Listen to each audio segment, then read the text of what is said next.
Alright, here's a video on the take-home test. Chapter 1 said to find the length of this from A to B. So the distance between 2 points is found by taking the square root of the change in x squared plus change in y squared. That's Pythagorean theorem, because if you go from 1 point, let's just draw these here. -1, 4.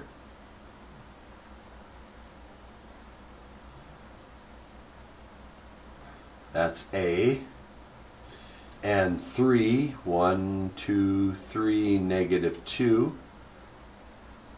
And if we figure out that's B.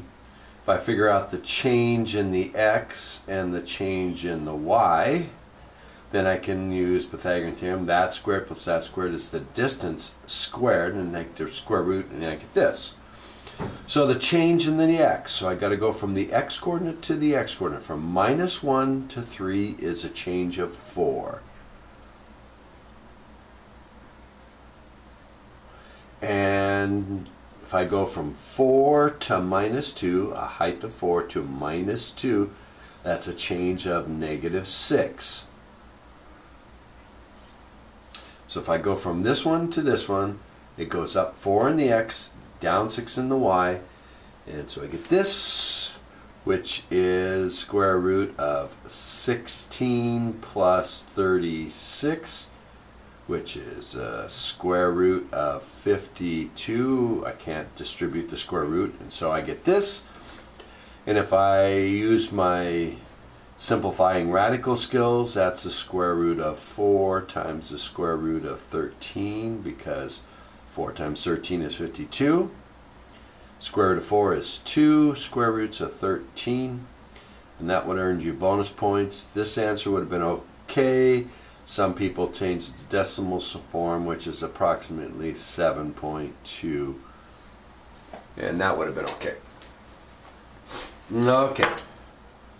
Find the midpoint. Well, that's got to be move half the change over and half the change down, but if I want to get halfway between two numbers, like halfway between -1 and 3, you can do it on the graph visually and see it's going to be 1, but you can also do it by finding the average of the x's and the average of the y's.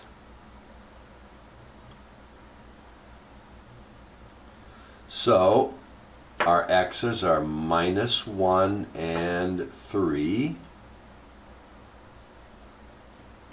and our y's are 4 and -2, and you find the average by adding them, not subtracting them this time, and dividing by 2. So that's 2 divided by 2, or 1, and this is 2 divided by 2, which is 1. Next question is said, find the coordinates of C if A is the midpoint. So if B is here, A is here, and A is the midpoint, C has to be here. So if I want to do it in the table to kind of follow the pattern, I can actually just see this went back 4, so I can go back 4 more. This went up 6, so I can go up 6 more, and I can find that point. But I could also just say, if I start at B, 3, -2, go to A, which is -1, 4. Now I'm halfway, so I do the same jumps again. So this went from 3 to -1. That's down 4, so I got to go down 4 more, which would be -5. This goes up 6, so if I go up 6 more, I'm at 10. And so C would be at -5 and up 10.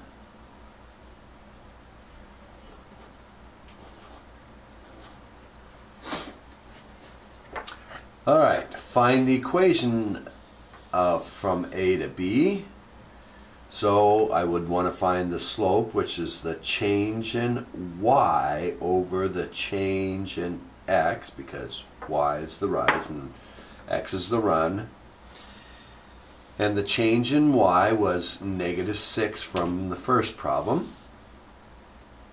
The change in x was 4 from the first problem. So the slope is -3/2. And I can go a lot of different ways here, but if I'm trying to find the slope-intercept form, I'll just write that.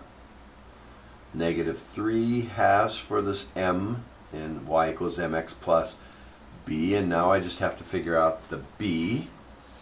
And it should be the same number whether I'm going through the -1, 4, or if I go through 3, -2. Let's put in the -1 for x and the 4 for y. Let's see, make sure you can see that there. So I get 4 equals -1 times -3/2 is 3/2, or 1.5, plus b. So I subtract 1.5 and I get 2.5, or 5/2 is what b has to be. So now I have to actually write the equation, which would be y equals -3/2 plus the y-intercept, which was 2.5, or 5/2, or 2.5. And write it in general form. Now I could do this. General form is some x's plus some y's,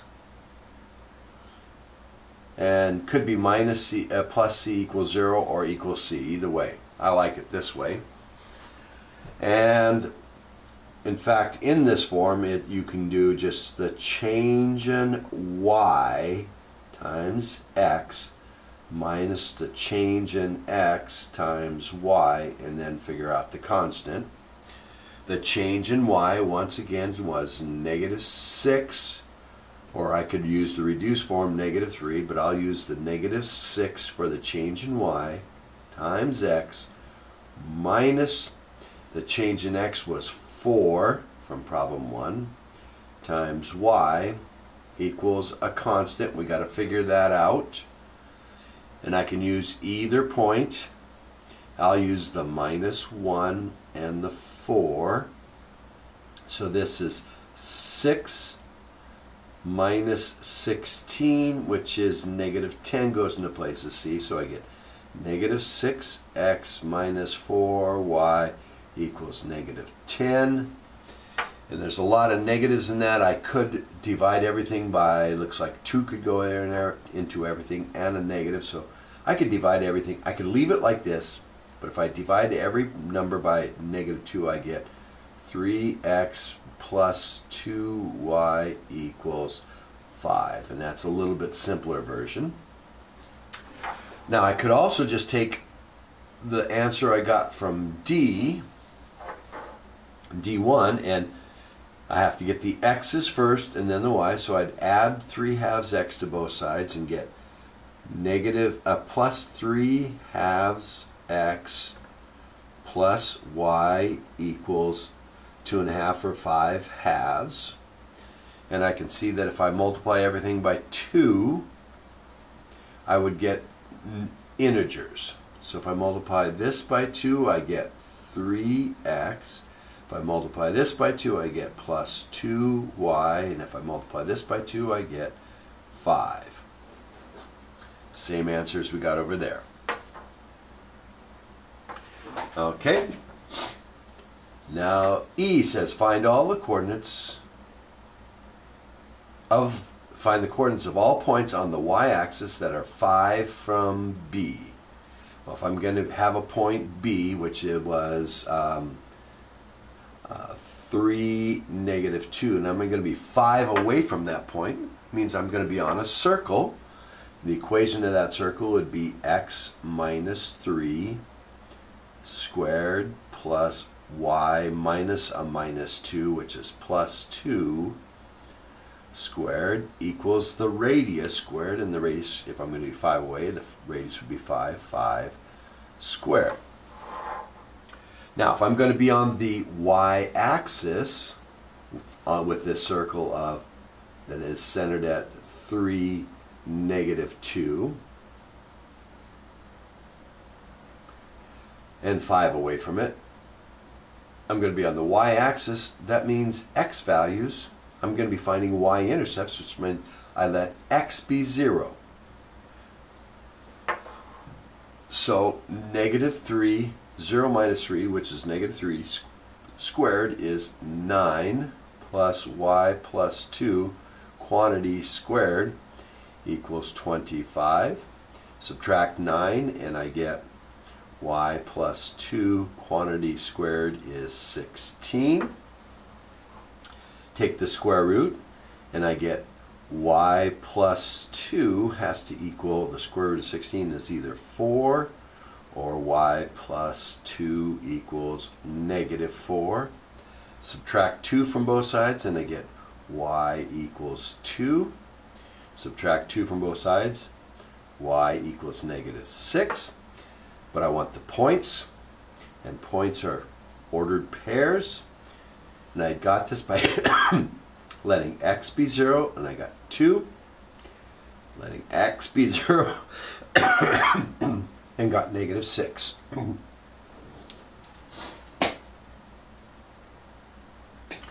Okay. Find the equation of the line parallel to AB. Well, then it could look like this with that the same and just change that number, or like this and change that number. I'm going to use the second one because that's the easiest. 3x plus 2y. It just has to go through 1, 0, and 3 times 1 is 3, plus 0 is 3.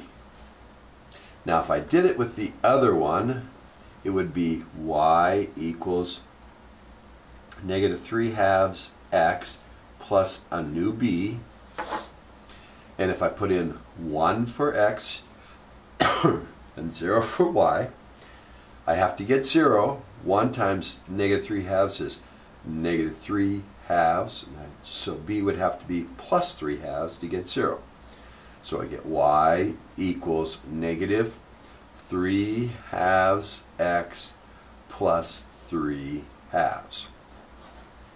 So either one. If I want to be perpendicular, I have to use the negative reciprocal of the slope. So the slope was -3/2 x, so the negative reciprocal would be y equals 2/3. Change the sign and flip it. X plus a new b to make it go through 4, 2. So that's 8/3 plus b equals 2. Well, 2 is 6/3, so b would have to be minus 2/3. So y equals 2/3 x minus 2/3. Or if I use this form, there's where the slope is. So I'd have to switch them and change the sign. So I'd have 2x minus 3y. That would change the sign, change one of the numbers and flip them. And it'd have to be a new constant, putting in 4 and 2, and I'd get 8 minus 6, which is 2. And then there's that one.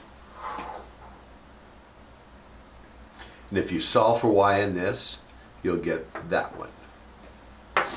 Okay, that's page 1.